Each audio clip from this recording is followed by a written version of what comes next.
Call to order Bloomfield Hills special meeting, November 13th, 2019, 2 o'clock. Interview of prospective superintendent candidates. Secretary, take attendance. All board members are present. Stand for the Pledge of Allegiance. I pledge allegiance to the flag of the United States of America and to the republic for which it stands, one nation, under God, indivisible, with liberty and justice for all.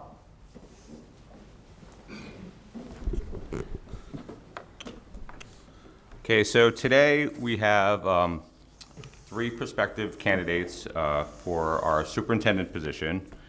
We're going to have an interview now with Mr. Pat Watson from 2 to 3:15.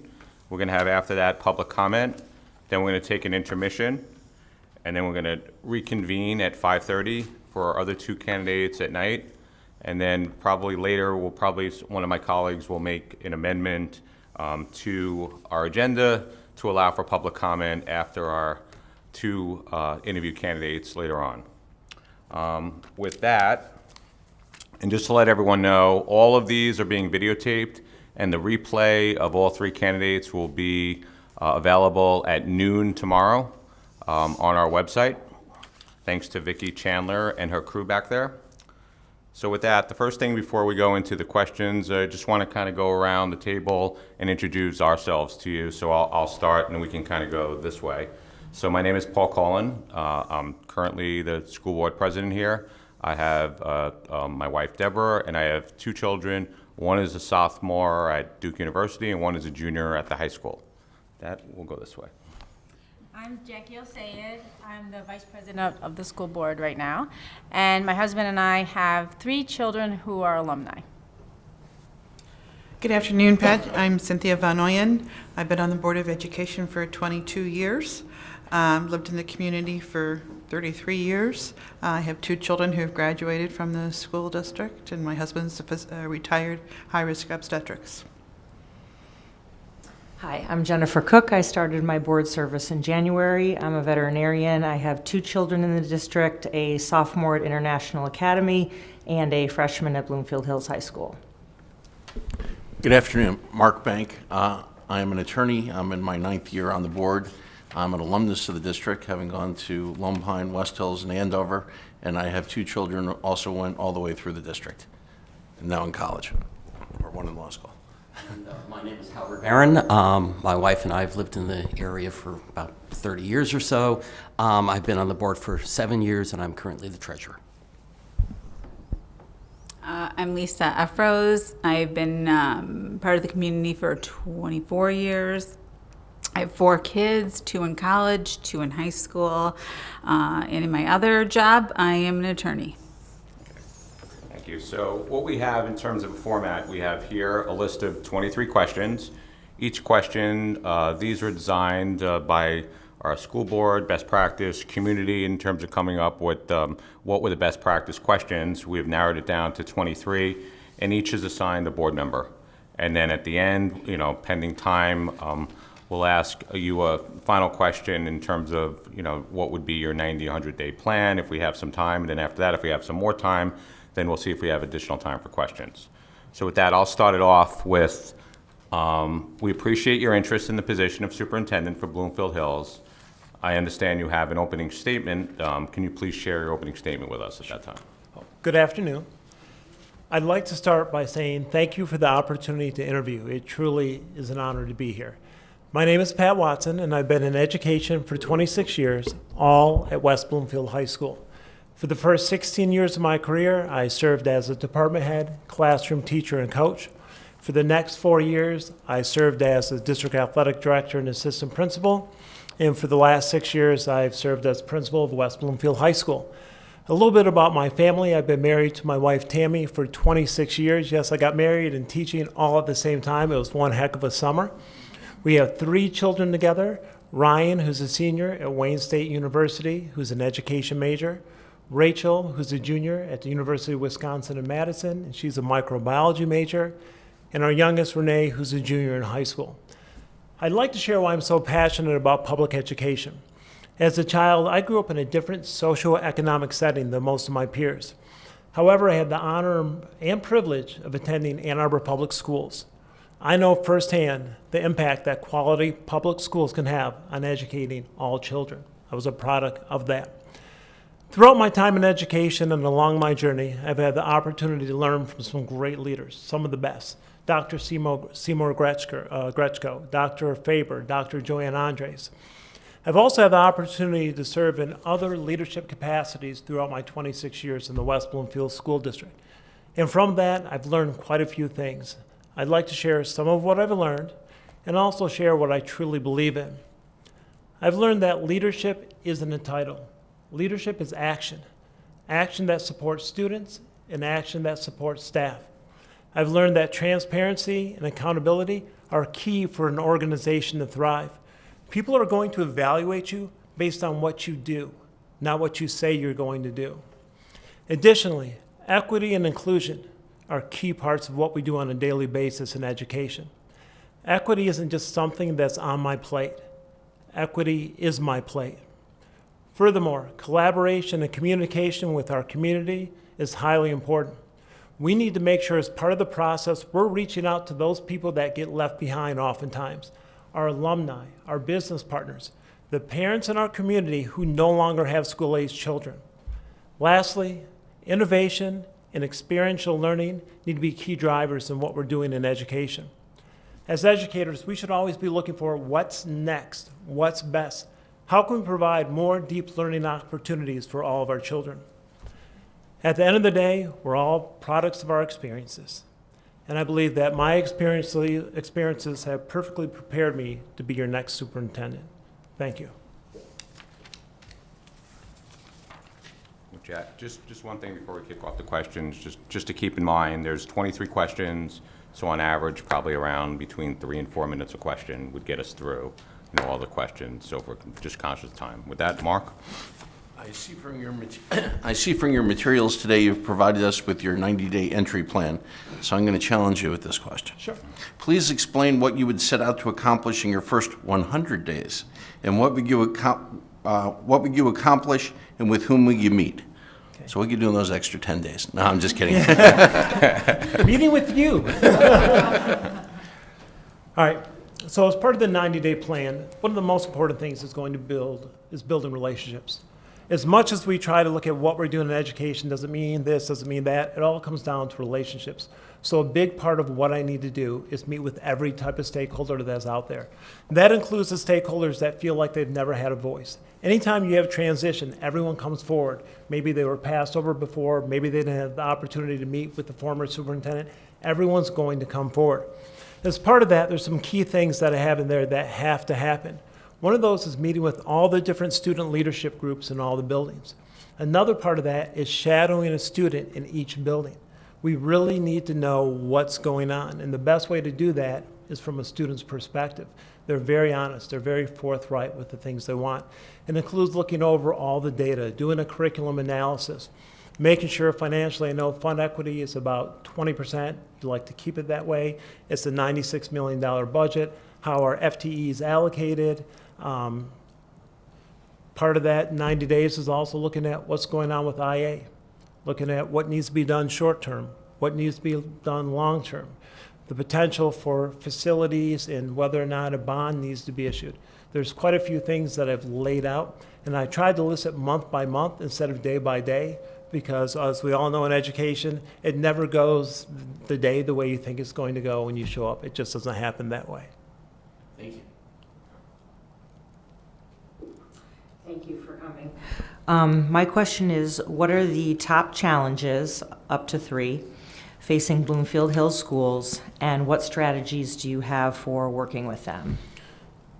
One is the strategic plan. I know that's kind of been pushed to the side at the time being. It's kind of hard to tell people where we're going when you don't know where you're going. I think one of the most important things, and that's in the 90-day plan, is making sure that strategic plan gets completed. And as part of that, it's going to be important that every stakeholder has a voice, because people, they don't believe in a vision until they believe in a person. And I always tell my staff now, If you're talking to an administrator and they can't explain why they're doing something in 30 seconds, you really should be doubtful of whether or not that's something you want to be involved in. So it's going to be important that everyone is lockstep in what we're going to do to move forward. Another part of what's going on short-term and long-term is I think we need to look at the school safety plan. This past 3 weeks in Oakland County, we've seen a lot with social media. As part of the school safety plan, you also have to encompass the communication plan. What are we telling people? When are we telling them? And how are we telling them? There's a lot of anxiety right now with what's going on in regards to safety. I know as part of the bond issue, I believe you passed the sinking bond. You have some security upgrades. Are they working? Are they not working? There was supposed to be a second tier of things that were supposed to be considered. Have they been considered? Are we following FEMA best practices? Have you done a walkthrough with the FBI or with Michigan State Police? Just where are we at? And the last thing, and I kind of mentioned, is looking at IA. And I know that's short term within the first 90 days, but also long term. Are you going to be part of the consortium? Are you going to go independent? There's some major decisions that need to be made in a short period of time. Thank you. To help us understand your leadership style better, please describe how you make decisions. How do you resolve conflicts and move the district forward? And when do you make decisions that are top-down, and when do you seek collaboration? Always seek collaboration.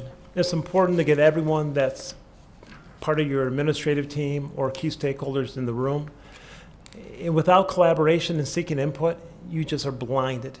You end up making decisions that are not in the best interest of students and not in the best interest of staff. So collaboration is always going to be a key part of that. As far as when conflict arises, again, we need to know why we're doing what we do as a school district. And so when that conflict comes to my desk and somebody says, I don't understand why this is going on, I need to be able to explain, this is what we're doing, this is the rationale, this is the vision. When you don't have clarity in your purpose, that's when some of those conflicts arise. After I've gathered all the information, have all the input, at the end of the day, if there's a final decision that has to be made, whether 50% of the people here and 50% are there, I'm comfortable making that final decision. That's what I currently do. And the same processes I use for that are the same ones I would use just on a larger scale. That doesn't change. Thank you.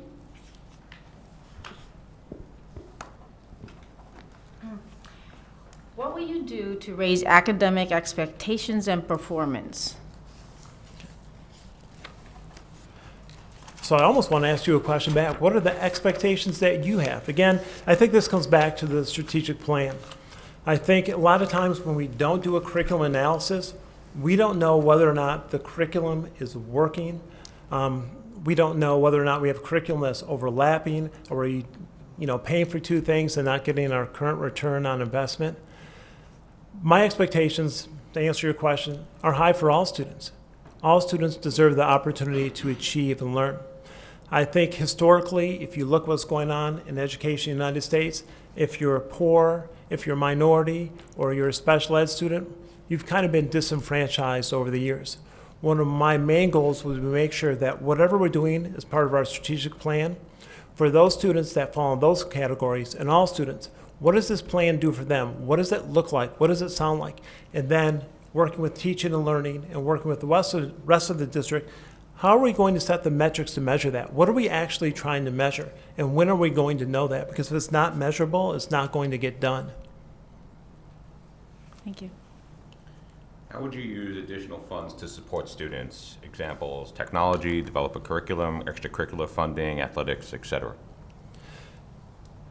Based on needs, I would need to run a needs analysis and see where the gaps are, whether it's academic support, whether we need new uniforms. It's really difficult to answer that question without having all the data. And a part of that data is not just going to be the numbers, and it's easy to get the numbers, and everyone has numbers, and we're talking about data all the time. We really need to get the narratives. We need to talk to our community. We need to talk to our students. We need to talk to the staff. The people that live with the decisions that we make for 180 days, those are the people that live with those decisions. They need to have a voice at the table. So I would work with them to say, where are the gaps? You've had children that have gone through here. What's missing? Oh, we need more after-school tutoring, or we really need a para at this elementary school. So it's going to be based on a needs analysis that we'd have to do, and that's also part of the 90-day plan.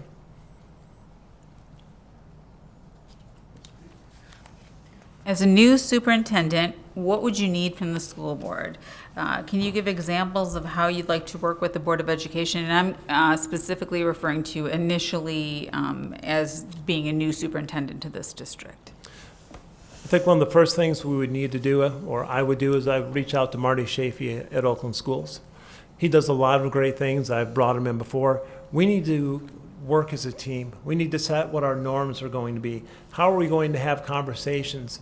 We need to, for example, if Mr. Colin sends me an email and would like additional information, if I'm emailing one, it needs to go to everyone. It's kind of the rules of how we're going to operate. I'm very fortunate, like I said, that I've had so many great mentors over the years. And I think to be successful in any type of leadership position, it's great to have mentors that you can also rely on that can provide guidance. Because every situation is the same. Just because you've held the job somewhere else doesn't mean it's going to be the same when you go someplace. And sort of along that same line, but a little different tack, describe your view of the role of the school board in governing the school district. Where do the roles and responsibilities of the school board stop and the responsibilities of the Board of Education and the superintendent shared? So basically, what do we do, what do you do, and where's the shared area? Right. So the main thing a board does, they hire and evaluate a superintendent and they set policy. That is the main role of board members throughout the state of Michigan. Where do the roles kind of mingle and kind of come together? That's with everything else that goes on in the school district. You know, when we're working on a strategic plan, we're working on it together. When we're reviewing facilities and facility needs, we're working on it together. When we're looking at whether or not we need to go for a bond and what those improvements are going to be, we're working together. So it's whether it's with 2 of you, 7 of you, 4 of you in committee work, that's all part of the scope of what would occur. Now, you didn't mention, you said policies and hire and fire the superintendent. You didn't mention setting goals. Whose responsibility is that? It would be the responsibility of the school board to set the goals for the superintendent and then to evaluate that. I just included that with evaluation, sorry. Thank you. Long question here. Okay. Bloomfield is working on a bond initiative, which, if successful, would entail restructuring K-8 building infrastructure and configurations of student cohorts that would be several years in the making. Describe your experience with a bond initiative that has required redistricting, and explain how you would make sure that during such changes, the district does not waver from its focus on high academic expectations and meeting academic strategic goals. So I've been fortunate to serve on the long plan bond team at West Bloomfield during the 1998 bond, the 2004 bond, and the recent bond we just passed.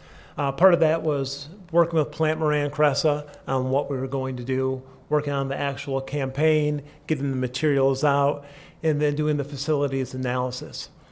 I don't think it's going to be as big a challenge as some might see maintaining the expectations for academics, and kind of the strategic plan's going to drive that.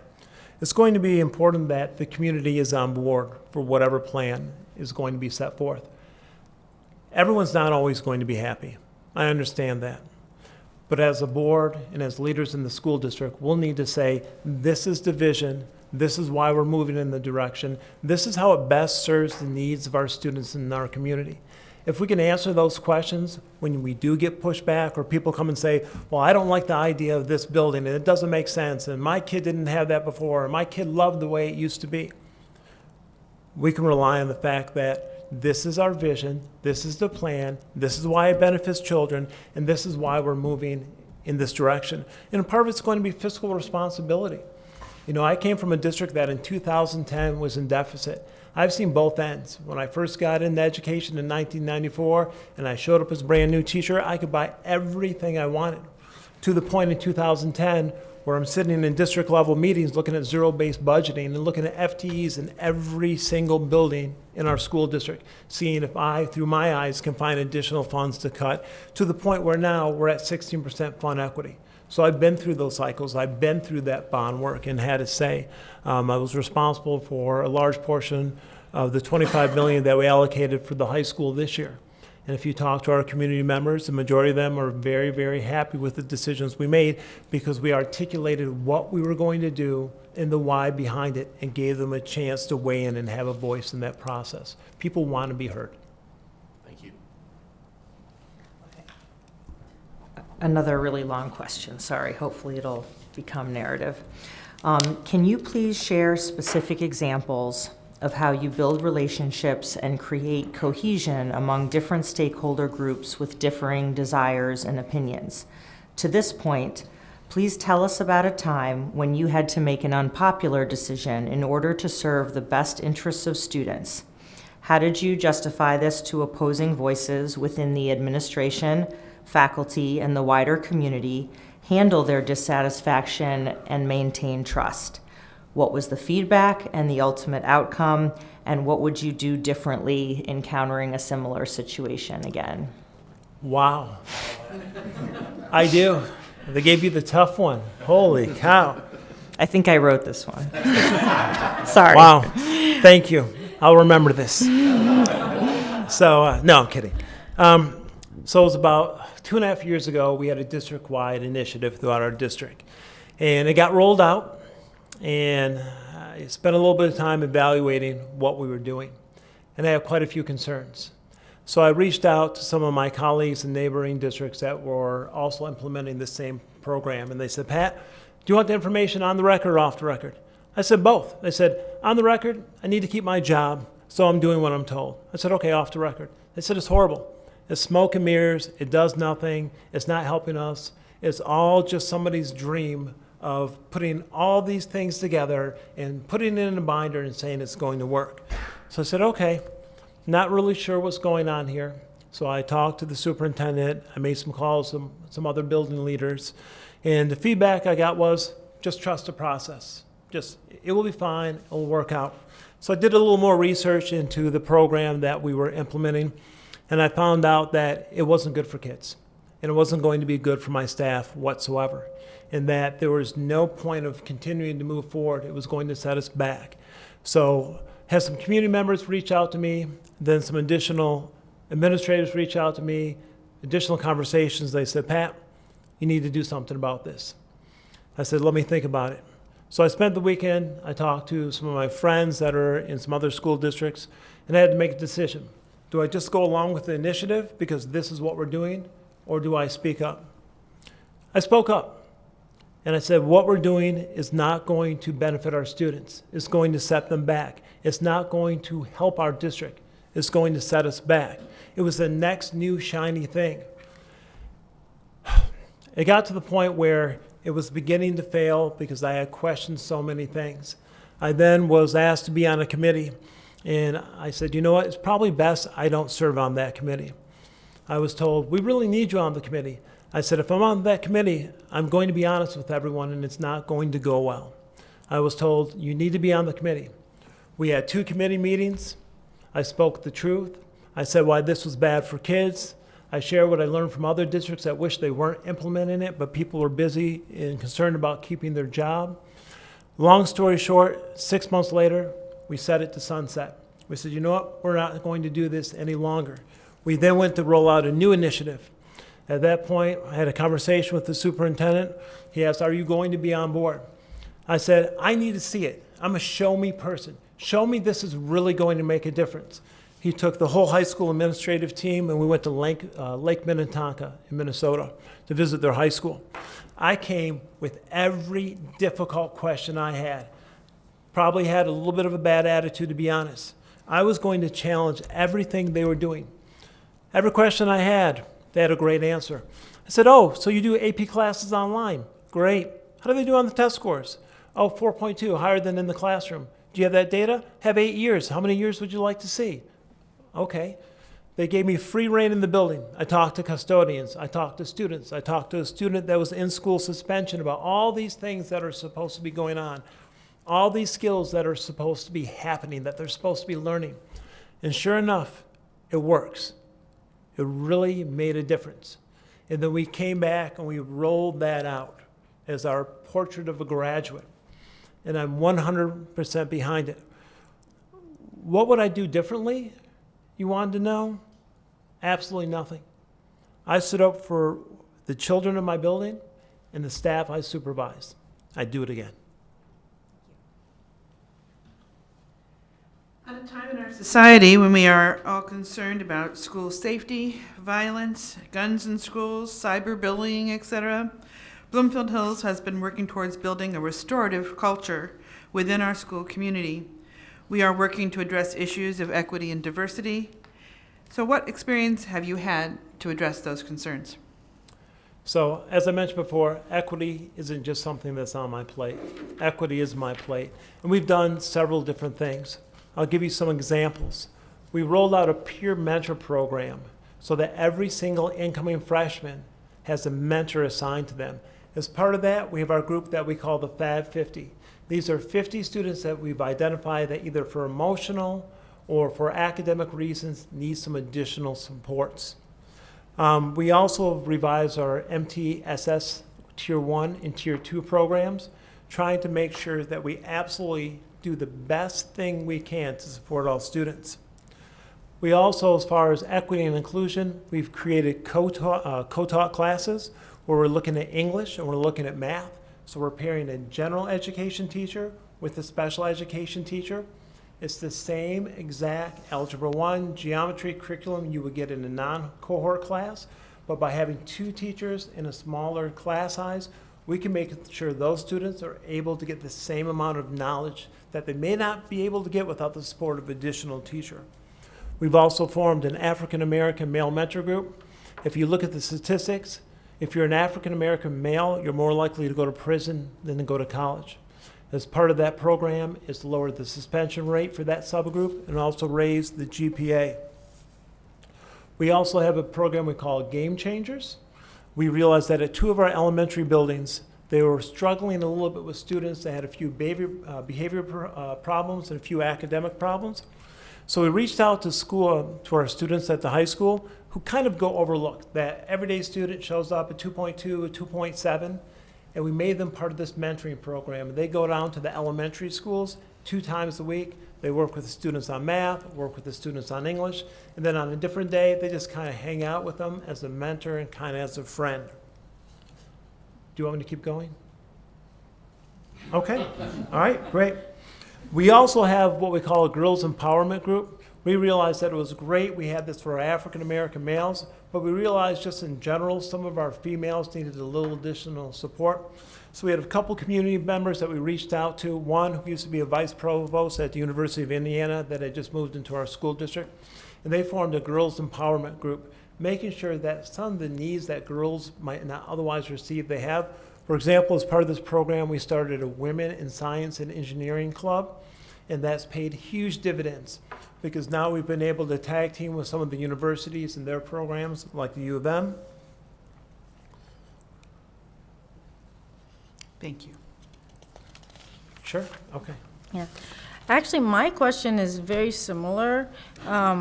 So you might want to go back to the beginning of this question about safety. So my question is, sorry. because you spent a lot of time on, how do you seek opportunities to improve the learning environment to better meet the needs of students who have historically been marginalized? I think you really covered it. Covered that. So let me go back to The beginning about safety, safety and restorative justice practices, yeah. So restorative practices, like you've just implemented, Prepare You, we're trying to hit the ground with restorative practices that kind of front load everything ahead of time.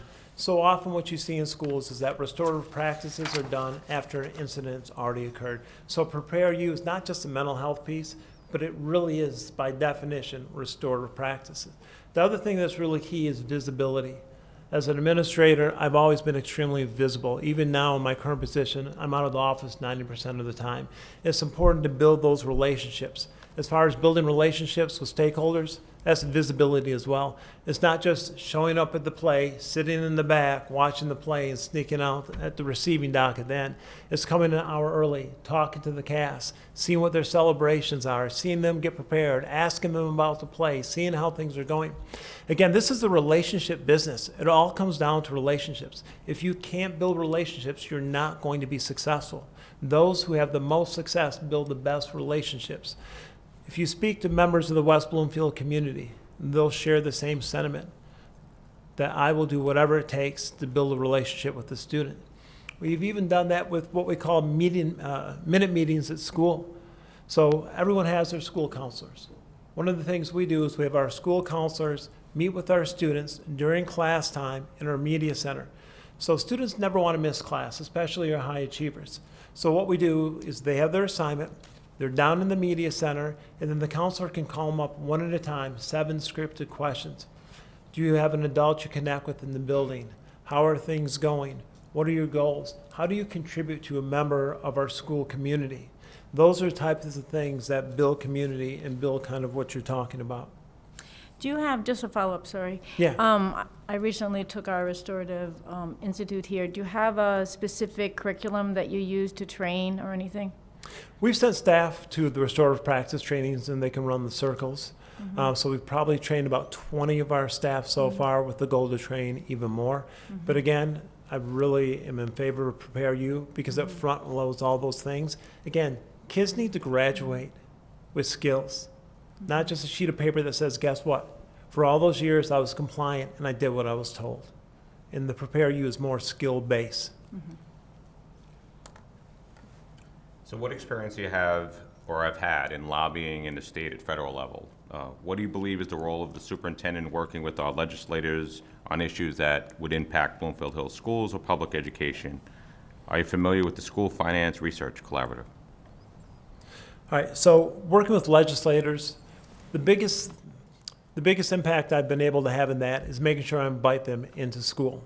And that is very important. They need to see what we're doing on a daily basis. In my home community in Plymouth Canton, I met with them as far as their coffee talks and open houses they have to make sure that I'm sharing what's going on in the front lines. As far as the role as the superintendent, that is one of the main roles to advocate. I know quite often I spend time talking to Kyle Garant, who's in the Michigan Department of Education. He's the deputy superintendent in charge of finance. I've actually served on a committee with him for 4 years, so we have quite a few conversations about what is going on and what needs to be done. I remember when he came out to visit us at the high school, and he said, all right, I'm here. I can't wait for a great day, but I got to tell you, I'm here to help. However, I can't back up a Brinks truck and drop off all the money in the world you need. So outside of that, what can I do to help? And by having them in the building, they can really see where the strengths are and then really where we're struggling. If you're not in it on a day-to-day basis, I think people kind of lose sight of what's going on in the buildings. They don't know. And as a district, we need to control our narrative. We need to tell our story, and that includes with the congressional members. Because if we're not telling it, they're going to tell the story for us. And traditionally, in my experience, that's not something we're going to like. And then Could you just elaborate, what was that committee that you worked on with Kyle? We were both together on the Michigan High School Athletic Association Representative Council meeting. So he has a permanent seat in that, and I had a 4-year spot on that. So we spent 4 years together at different meetings and, again, away on some weekends. So we had the chance to talk about school finance. And then being that school district that was below that 5% threshold for a little while, we had to have some additional conversations. Thank you. And then the second part was just, are you familiar with the School Finance Research Collaborative? I am. I haven't worked with anyone from that, though. All right. Bloomfield Hills Schools has a rich and deep program in the fine and performing arts at all levels of instruction for our students. As finances are squeezed more and more, what is your commitment to educating the whole child? So it kind of comes down 100% commitment. It comes down to the 4 A's: academics, activities, athletics, and arts. We need to make sure that we're actually providing what all of our students need, because those 4 areas, that's what's bringing the students to school. I would seek to form some additional corporate sponsorships. In my current position, we've done a lot with corporate sponsorships in order to raise funds. People do want to be involved in the schools. They are willing to give money. Sometimes people just don't realize it, and you have to remind them that they are willing, and that's really been able to help boost our budget.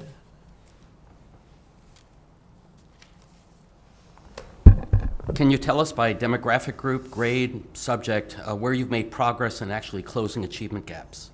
What specific strategies have you implemented to accomplish these reductions? What challenges did you encounter and how did you overcome them?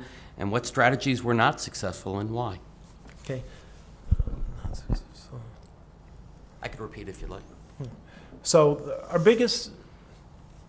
probably our biggest success story is with our junior class of African American males. They've spent the last 3 years in the African American male program, a mentor program that involves setting goals, college visits, guest speakers, regular check-ins with me, an all-book reading. Last year we read a book by Nick Stone called Dear Martin, and the students actually had the opportunity to have Nick Stone come in and work with them in a group setting on writing, and that was phenomenal. What's really worked has been the structure of the mentor program.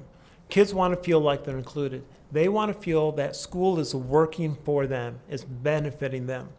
One thing I tried that was not very successful, we look at our students that 4 years ago that were in an academic support class, and we looked at their junior year and said, hey, it's SAT, ACT, we're going to work with Sylvan Learning Center. We're going to bring in an SAT tutor for 4 months, no charge to the students, put them through the program when they're supposed to have that that academic support hour. The pushback was incredible from the parents. I don't want my kid to be in that. Well, we're trying to prepare for the SAT. I'd rather have them in the room doing homework. Well, that class isn't for homework. Well, they've been doing homework. I want them doing homework. And then we were chasing the students to come down. Why aren't you going? I don't want to work on the SAT. I'd rather go do my homework. I'd rather do this. I'd rather fill out a worksheet. I don't want to do that. Our intentions were great. It just did not work out. So in terms of achievement gaps, could you provide us, maybe not tonight, right now, but later or when you get home, with actual data to show that you actually have reduced achievement gaps by some of these programs you've implemented? What I can by law without violating FERPA, I Oh, can no, show- no, this is macro data for the Oh. whole district, or either your building or the other buildings you're involved Yeah, with. I can show you the discipline data that shows the reduction for different subgroups over the past 3 years and the difference in GPA for the subgroups over the last 3 years. That's what we're looking for. Thank you. Okay. Softball question. Yes, I like macaroni and cheese. Perfect answer. Describe some of your best collaborative work and the outcome of that work. What were some of the biggest challenges for you in the past? One of the biggest challenges was also one of the biggest successes for collaboration. In 2010, we imposed a 10% wage cut at the end of the school year. That meant for some staff members, they received a check for 2 cents. For other staff members, they owed the district $2,000 to $3,000 back at the end of the year. And obviously, they weren't planning on that. I met with several stakeholders that summer, and we knew that the culture was bad, the morale was bad. We'd be returning to a school year with people that, if they were fortunate, they were being called back from layoff. They're coming back, receiving 10% less, step freezes, wage freezes, increased classroom size. I can go on, right? The perfect storm. And we decided we needed to bring the community back together. That at the end of the day, you went into education, you're truly about the children. We came up with a concept called Family Fun Night. And the goal was to celebrate our men and women in uniform that work and live in our community, our veterans that work and live in our community, and bring pre-K through grade 13, we have an early college, all to the high school campus the first week of school to celebrate coming back to school, to be proud that we work and attend West Bloomfield School District. It's been a huge success. It's growing every year. It's now part of what we do on a yearly basis, and it kicks off the year for us.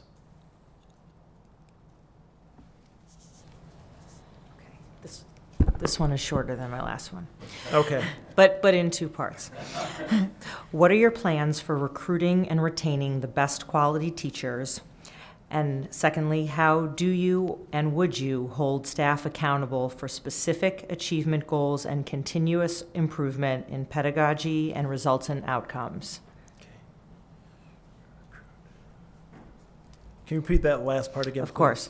How do you and would you hold staff accountable for specific achievement goals and continuous improvement in pedagogy and resultant outcomes? Okay.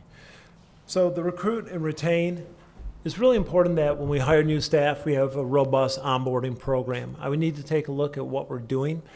Competition is everywhere for staff right now. The days of you hire someone, you tell them, great job, you're going to enjoy it here. In 30 years, they kind of move on, 35 years, they retire. Those days are over. People are transient. People are leaving in the middle of the school year. Everyone's looking for the next best opportunity. So I think onboarding is going to be key. We also need to look at how are we celebrating the staff we have? How are we making them feel valued? How do they know that we care, whether it's the superintendent, board, administrators? How do they know that every day they come to work, that we have their best interests at heart? Because if they don't know that and they don't feel that, they're always going to be looking for opportunities.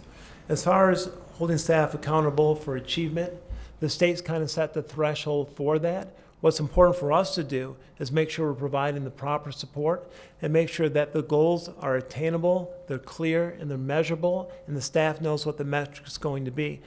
I think too often, as administrators, we spring too many surprises on staff. And for a lot of staff, they feel that it's always a gotcha moment, that administrators are always looking to find them doing something wrong or catch them doing something they're not supposed to be doing. We need to have a great working relationship with our staff. And the only way to do that from the superintendent's chair is to be in the classroom, to be there side by side as much as possible. And I hear a lot of people say, you know, Pat, that's easier said than to be done. But I've also seen from the role models that I've experienced along the way, it can be done, and it can be done day after day after day.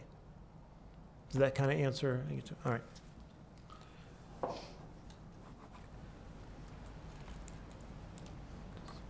Ready? Yes, thank you. So what do you believe is the role of the superintendent in contract negotiations? And have you had any experience in interest-based bargaining? Yes, I love IBB. So I've sat in, well, a decade now, going through contract negotiations. I do not miss the old, here you go, walk away, come back with something else. So the role of the superintendent is to be involved as much as possible. It's also important to delegate. And when you delegate, people need to know what the expectations are. When you don't set expectations and you don't have clarity, you always run into problems. So when we switched to IBB, I've had the privilege of serving on the IBB team, I think it's for the past 4, maybe 5 years now within the school district, and I've always sat in on the teacher contract. I've really enjoyed the aspect of people being able to tell their story. Again, people want to be heard. People want to know that you understand their point of view of where they're coming from. And I believe it's really been a valuable process for my school district I'm currently in. And I would hope that regardless of what decisions that you make during the interviews today, that's something you continue with, because it really is beneficial to all involved. And it builds that sense of team. It builds that sense of we're all in this together and we all care about each other. Thank you. Please give an example of how you handled a challenging HR issue. What guiding principles were used, and what did you learn from the situation? Great. So about 7 years ago, I had a teacher that at one point in their career was really doing a great job. And along the way, the teacher kind of lost her way. I reached out to HR and said, you know, this is a teacher that's going to be minimally effective or ineffective. The response at that time was, are you really sure? Is this something you really want to take on? I said, I've been in the class numerous times. The students aren't learning. It's not a safe environment. The response again was, are you sure this is something you want to take on? Again, it was what's best for students. And what I learned is that if you do what's best for students, you will always sleep well at night. I wasn't willing to say, this is going to be too much work. This is something I'm just going to pass to the next person. It was something based on where that teacher was at that had to be done. Their rating had to be fair to the job they were doing.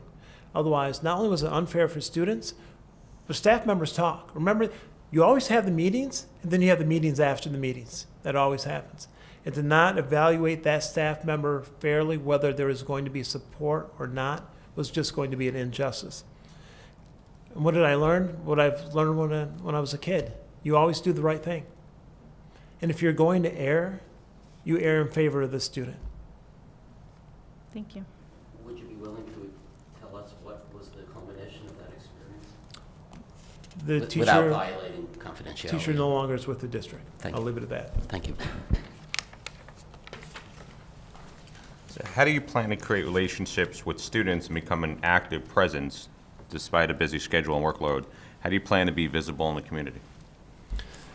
by going to as many events as possible. As part of my 90-day plan, you know, you're going to have your student leadership groups. You're going to have, I don't know, at the elementary level, whether you have, you know, room captains or whatever, you know, leadership positions at the elementary level, making myself available. And also, if you look in the 90-day plan, I want to have a superintendent student advisory panel.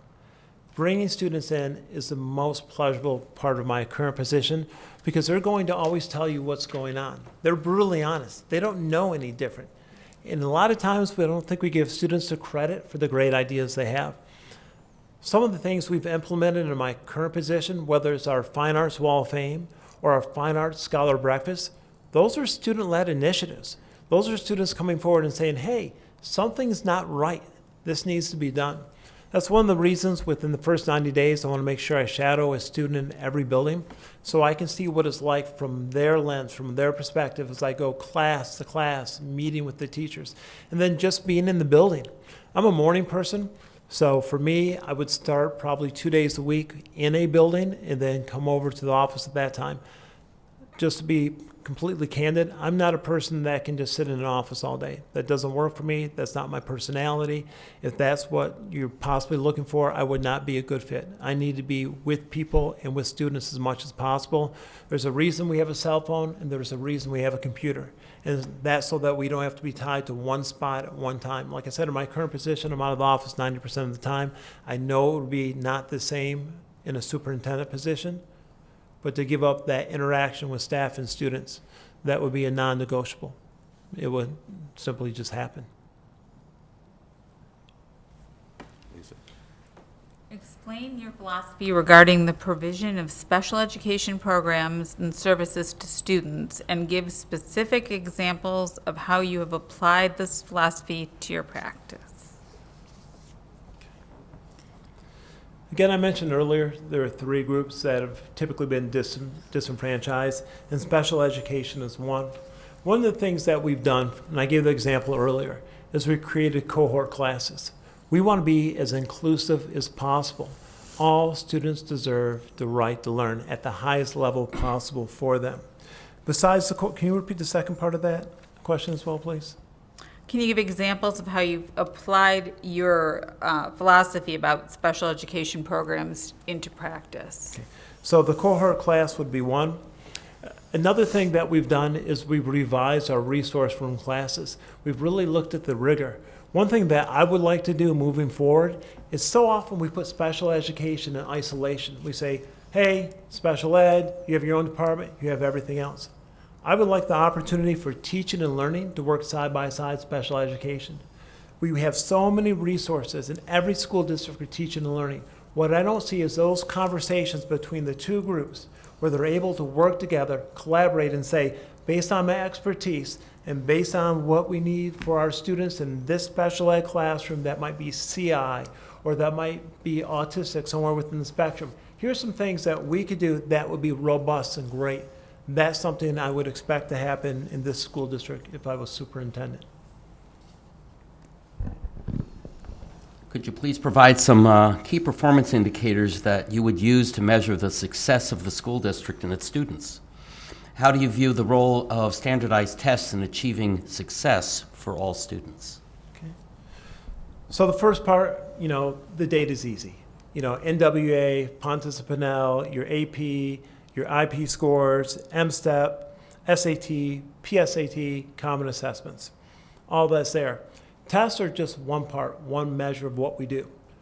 The other measure, and I had the opportunity to attend your graduation this summer, I got to see the end product.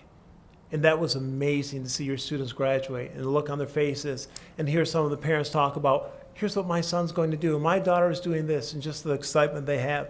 That's just one measure. So yes, I get the tests, I get that they're published and they're a big deal. The other part that we need to make sure that our students are doing, we need to make sure they're graduating with skills. What are the skills as part of that strategic plan we want to make sure all students have? You talk about the disposition of learners, right? And your portrait of a learner. How are we going to measure that? What are the metrics we're going to use? How is that going to be calculated when we talk about the success of Bloomfield Hills School District? Great, our scores are this. But as far as our disposition of learners, look at all these benchmarks we've had. We've created quality individuals that can do these great things. We need to be able to measure that. It needs to be tangible for people to see so they know the other side of the story. Thank you. This is our final question, so we're going to have time for additional questions, considering you answered the 90-day, 100-day question Mark asked earlier. But so what inspired you to apply for the position of superintendent for Bloomfield Hills Schools, and what is it about the position that prompted you to explore a change at this time in your professional career? Wow. So I never thought I would leave the West Bloomfield School District. The opportunities that I've been given there are second to none. It's been unbelievable. But the opportunity to lead one of the premier districts, not just in the state of Michigan, but the Midwest, is an opportunity I couldn't pass up. When I looked at what you're kind of going through with Ed Leader 21, the idea that you're willing to be more innovative and look at different way of doing things, speaking to some of my former students that are now not just community members, but work in the school district, I felt this was the ideal opportunity for me. I really want to see what I've done on a high school scale and some of what we've already passed down to the middle and elementary school to see what it could be done on a larger scale. Again, the processes that we use, they're already there. They would just be done on a larger scale. It's no different. And so this is the first school position I've applied to since 1994. That's how much I respect the Bloomfield Hills School District and the opportunity that it's offering at this moment. Okay. And before I open up to other questions, is there anything you want to expand on? You do have time in terms of your 90, 100-day plan that you didn't answer in our previous question? Or anything else you'd like to say? No. I have a question. Well, I do have a question for you. So, you've got a chance to ask me quite a few questions. What qualities and expertise are you looking for in your new leader? Because I might be able to expand on that, if you wouldn't mind answering that. I mean, I could start, then my colleagues. So one of the things that it's important to me personally is someone who's present, and I think one of the questions we asked is, how would you be visible in our community? How would you be visible to our students? How would you, show the students, that you will be around, that they, would know who you are? And then the other thing, it's very important, is to show throughout the district that you're willing to hold people accountable and put together measurables. And those measurables, if they're not met, to hold people accountable. I'd like to answer the question by asking a question. Wait, you said you're an attorney, right? Yeah. This is cross-examination. Open-ended question. Completing the fifth. Sorry, Mark. If you could talk about your relationships with the people in HR and finance and central administration in West Bloomfield and your experience in working with the central administration office. Unfortunately, we've had a lot of change for the past 5 years. So I'll look 5 years prior to that. Our deputy superintendent was Tom Goulding, and I had the opportunity as part of my internship program, working at graduate level, sit down and work with him and go through the budget line by line. Also, as I kind of mentioned before, in 2010, when we were a deficit district and we were looking at zero-based budgeting, I had the opportunity, and it was unfortunate it occurred because of being a deficit, but the opportunity to look at line by line every budget item in the school district, pre-K through grade 13, to see if I could see any budget cuts that could be made. So I had that opportunity as well. As far as working with HR, I've had a robust relationship with our former HR department. I've actually been able to go out and recruit and, be part of what they were doing in HR, serve on the different committees for interviews, whether it was at district level positions or other building level positions. I've been involved in that. Part of what I bring to the table is the ability to create a team. And as part of creating a team is creating a vision and bringing all the stakeholders together. I think what I've done in my background has kind of proven that. I think my resume speaks to that. I think that my letters of recommendation speak to that. And those are all key facets. If you're going to hold people accountable, if you're going to be present, you need to have a full team. Can I follow up on what Trustee Banks just asked? Because you are currently a high school principal and don't have any formal central office experience in a job responsibility. Do you feel that there are any gaps in your background, and if so, how would you fill those gaps through professional development over the next If I few felt years? there were gaps, I would definitely fill them over professional development. The benefit of being in one school district for 26 years, and the benefit of having the relationships I have with Dr. Andres, Dr. Faber, and Dr. Greshko, is I got to be involved in those conversations. I got to be in those meetings. I wasn't just somebody in a building of 2,000 kids and 14 other high schools. So I've really been privy to those things for the past 20 years. I've been working to this point for 26 years. I didn't wake up one day and say, hey, I just want to be superintendent. And people always ask me the question, well, why didn't you go do this? Why didn't you go do that? Because I already have those opportunities in my current district. I don't need to have the title. Leadership isn't a title, it's action.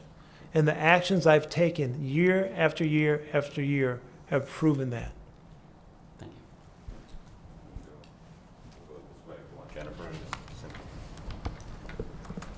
you.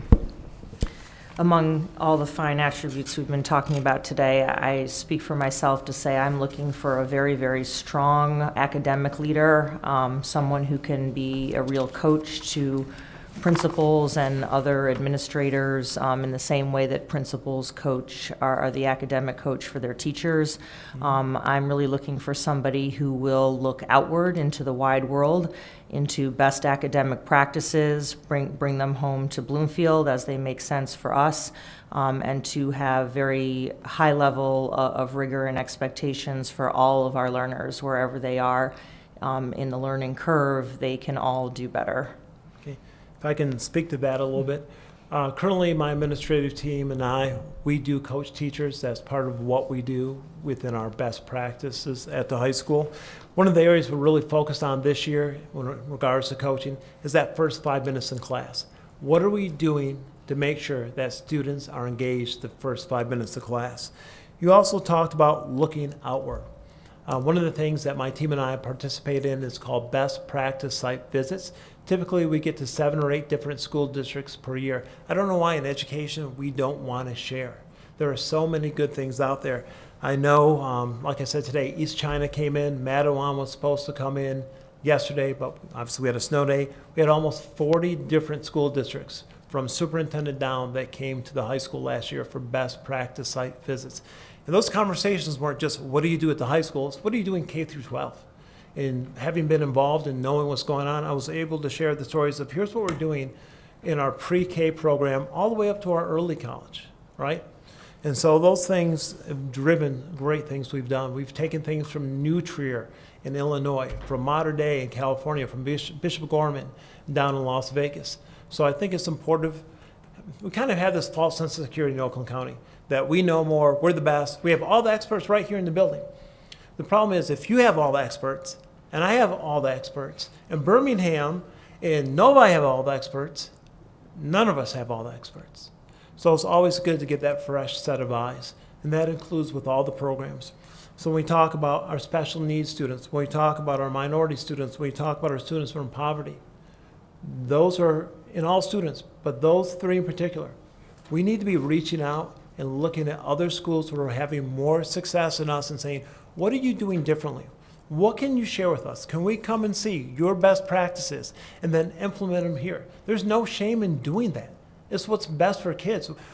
As adults, we're addicted to certainty. If I do this and this, I get this. I can't look anywhere else because then it's uncertain and it's big and scary. It's okay to fail. It's okay to go and look. It's okay to say, hey, I took this from New Trier in Illinois. It's a great idea. I changed it a little bit to make it fit the community I'm in. Maybe you want to use it too. We don't do enough of that, and I don't understand why. I'd like to go back to question a couple back, where was the second half of a question that you didn't get a chance to answer. Okay. How do you view the role of standardized tests in achieving success for all students?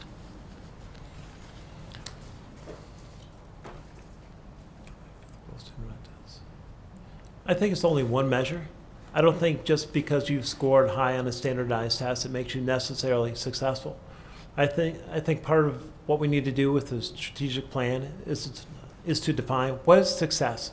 What does it really mean?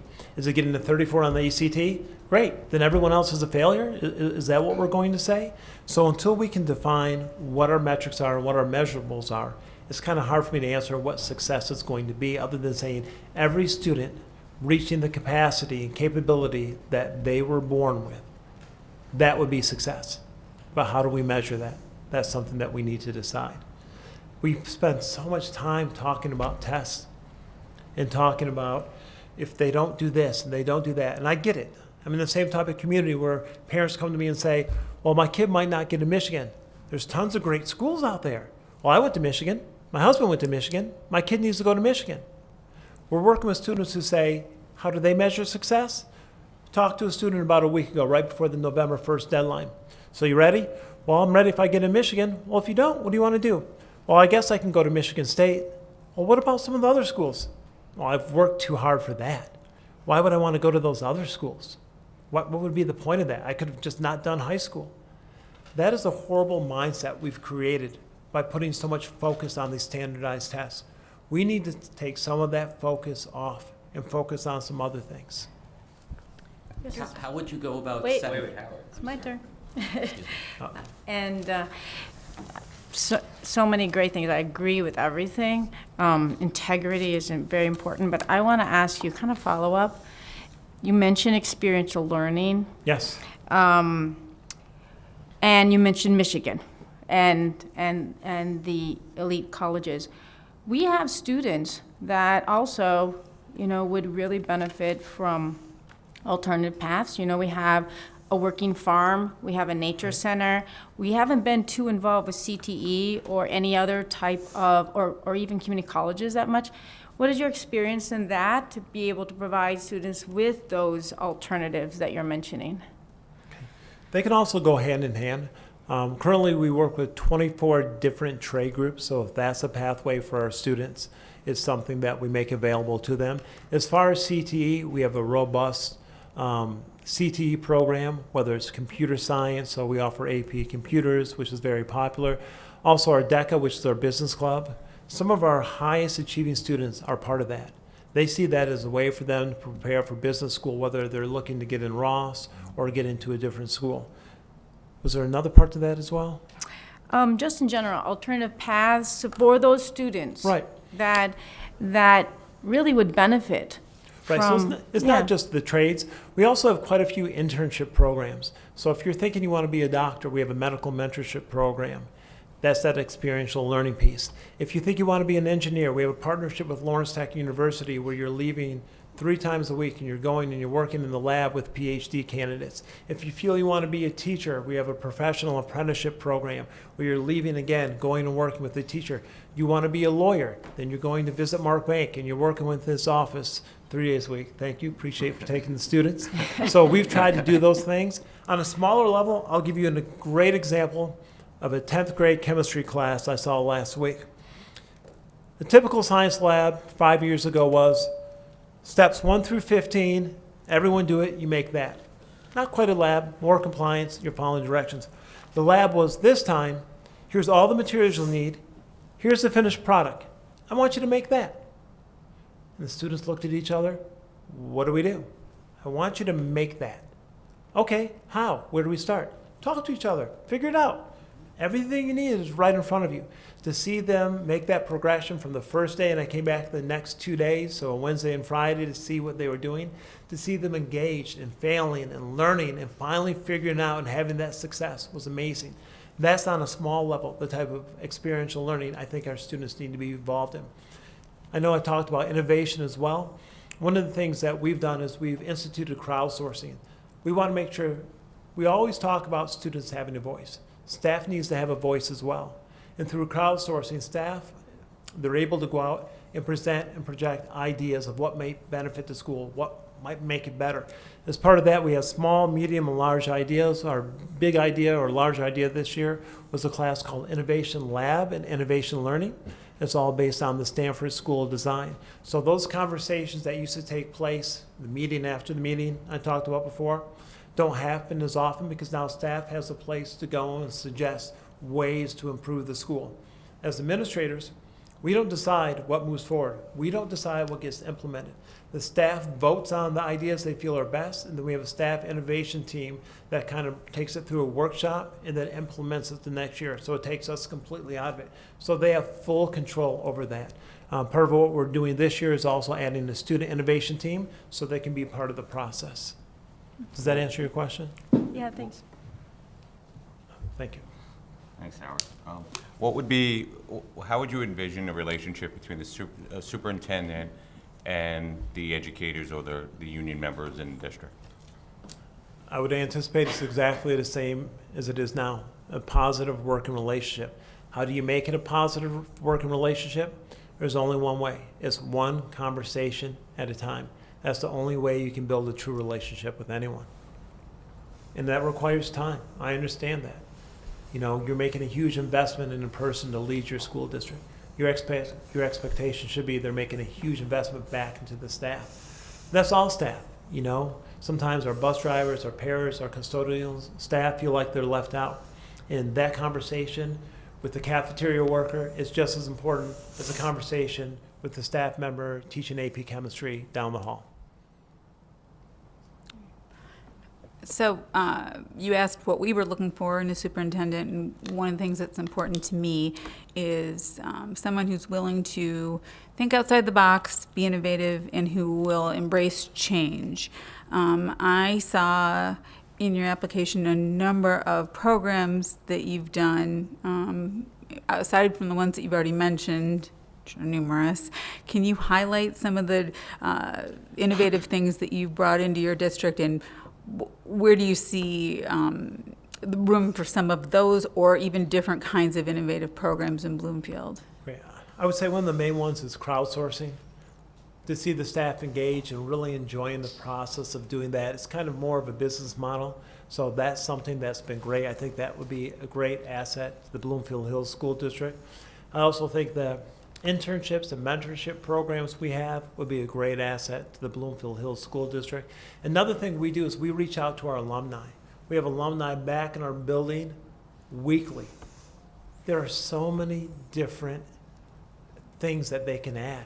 We sometimes forget that they're out there.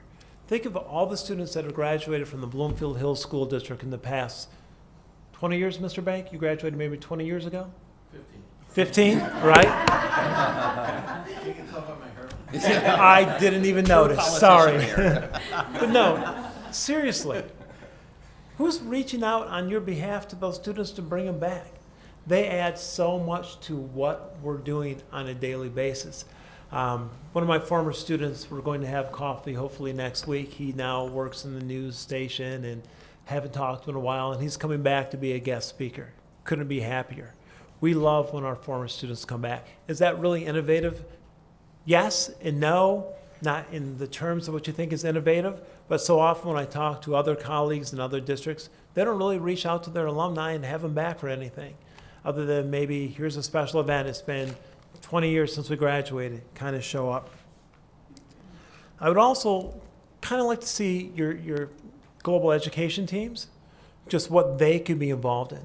How can we leverage all the training that they've been involved? How can they be part of not just equity and inclusion, but innovation as well? There's a lot of resources. Again, how does it come together? It's all part of that visioning process. It's all part of that strategic plan. Once we know where we're going, we have a roadmap. The goal is to implement that. I think, you know, my marching orders were in West Bloomfield were kind of different than most principals. It was, there's a problem, we just have budget cuts, everyone's unhappy, people don't like the high school, fix it, do whatever you need to do. And that kind of gave birth to a lot of different ideas. So again, based on what your best practices are, what fits this community, I would bring some of those ideas with me. You were asking about qualities that we're looking for. I share a lot of the things I've heard around the table here. In addition, shared leadership, that we're a team of 8. And also some of the things with innovation, which is proactivity, coming from not only the board, but the superintendent. One of the things I was going to follow up on what Cynthia asked related to doing the metrics and measurables, and you said that you would want to have that. How would you go about establishing those metrics? You know, we had about a year long, 2 or 3 month long team approach to doing the strategic plan, so we've already kind of done that. But if you're saying some of the metrics are not there, how would you go about doing that? I think it starts with the curriculum analysis. Then after that, it's looking at standards. What are the standards we're trying to make sure we implement? Looking at scope, looking at sequence. Until I can see all that and work with teaching and learning and see what's really working in all the current metrics and all the current data, there's only so much online. I can't fully answer that question, to be honest, until I have all the information. What would be the role of the board in that? The role of the board would be to help process the information and then decide what metrics we're going to use. If we're saying, here's our goal, 85% of all students by junior year will be college and career ready. What are we going to use to measure that? We're going to use this data. Great, we all agree upon it. We know it's best practices. We know it's going to be measurable. We know it's an attainable goal. We're not going from 40% all the way up to 85%. Then we would move forward with that. Everything has to be collaborative. You always have to be open to new ideas and shared experiences. Without collaboration, we're not going to get anywhere. It doesn't happen. Think about that from the smallest thing of working with your children. If you don't collaborate, all the way up to a huge organization, the most successful organizations have high levels of collaboration and communication. Period. There's no debating it. It's fact. Thank you. We have 2-3 minutes left, so if you want to have any closing statements, and then I'll open it up for any public comment. Sure. Again, I'd like to thank you for the opportunity. It's been a great experience, and that's pretty much it. Thank you. Thank you very much. Good luck to your team this weekend. And Thank you. Try That's my right. best. I will. It's going I to be don't a little have chilly. any cards. We do have a few minutes, so I don't know if anyone wants to come up and have public comment. Just make sure you give your name and address to Would Rebecca. that be with him at the table or without him at the table? I think he can I think you, Yeah. excuse me. up to you. It's up to you if you want to stay around. This is Thank open you to the very public. much for coming. Thank you. Yeah. Very nice to meet you. Thank you very much. Yeah, that's.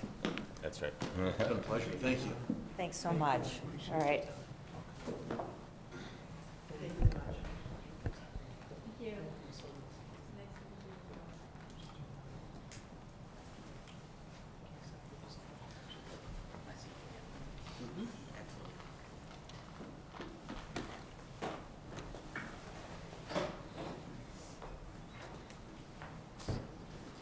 Hi, my name is Kathy Badalamenti, and I am the Executive Director of the Bloomfield Hills Schools Foundation.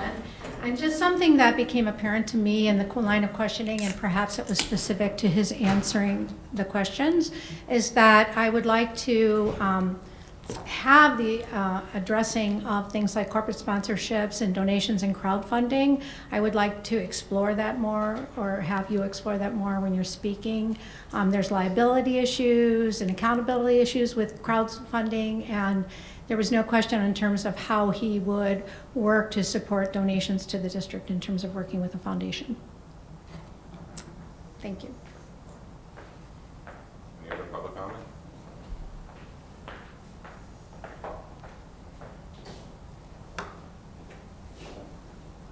Hi, thanks for undertaking the process. I'm glad I think you've got 3 solid candidates. I'm very pleased. I just want to speak briefly. I'm an Associate Dean of the College of Liberal Arts and Sciences at Wayne State University for most of my administrative career. I've been doing graduate stuff and PhD, which kept me away from the high school the last year and a half. I haven't been at high schools nearly as much as Mr. Colin, but I've been around Oakland County high schools a lot doing recruiting. Believe it or not, data is an interesting thing, and you'll discover that Wayne State and Oakland County schools have a very important relationship. The feeder schools come from here. Sometimes Wayne State doesn't always acknowledge that the way it should, and sometimes the schools around here don't always acknowledge that sort of relationship as well. Party to doing that, I had a chance to visit with Mr. Watson at West Bloomfield High School, where he's a principal. It was an extraordinary visit, and for this reason. And again, I've been evaluating professors and instructors a long time, and one thing you do when you walk into the room and you're evaluating someone is you look at not what they're doing, you look at what the students and how they're responding. The time I spent with my self-serving time with Mr. Watson. I was trying to get sort of into the recruiting door, so to speak, was exceptional. It was wonderful. Every student that approached him knew his name. He knew every student's situation. It didn't matter what they looked like, what their situation was. He knew them all. And as I was going through and sort of doing my professional business, the thing that kept popping into mind was a parent was, this is what I'd like for my kid. That is an administrator who is face-to-face, one-to-one with children. I know that's being a principal and that's different than being a superintendent, but I'm old enough and tired enough where I see no reason whatsoever that the skills that I saw deployed as a principal couldn't be translated into being a superintendent. To me, what's most important, and I think you guys have targeted this with your candidates, is what's best for the students, right? Who can relate to individual sort of student situations? Parents, you know that's what you wanted, period. You weren't that interested in other things. So I'd ask as you go through, take a look at those qualities. And again, thanks. I think you brought in some great candidates, and I just wanted to give you my experience with Mr. Watson.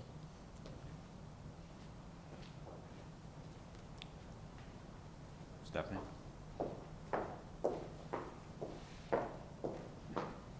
Hi, my name is Stephanie Kreider. You guys are aware that I have a student now who is a part of the West Bloomfield School District at the magnet school, Oakland Early College, and I still have a student here in Bloomfield Hills.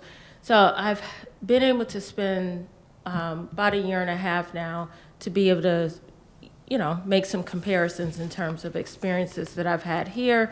My oldest daughter's been here since first grade in terms of what we're experiencing now. And I found myself in a situation where I'm reaching out to people and I don't really have a platform to be able to come back and say, here's what I'm experiencing. I wish we could implement this. I had this encounter. I want you to meet this person. I don't know anything that exists to be able to do that. I know some school districts have a button on the website and you can kind of share it that way. So I just, leverage resources that I have with various employees and board members in the district. And I have to tell you that, you guys know I don't shy away from asking people the hard questions. And when I started hearing about Pat Watson, though my child is not even at his school, I wanted to know more about who he is. When I saw a newspaper article that talked about how West Bloomfield High School, which quite honestly I think gets a bad rap and doesn't deserve it, but when I heard about the program they implemented for mental health, and I knew that was something we were very concerned about here, I coordinated a tour so people could go there and see firsthand what is it that they're doing there that makes a difference. And full transparency, just as a parent, my family of 4 went on a tour of his building. We unfortunately didn't see Mr. Watson, who normally does the tours. I think he was out of town or something, but we took a tour with someone else.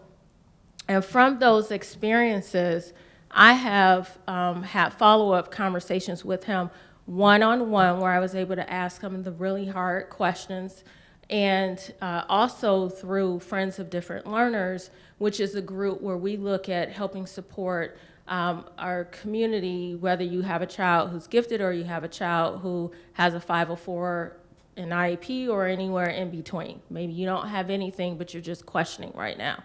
And with that group, we had an opportunity to ask a lot of questions to Mr. Watson.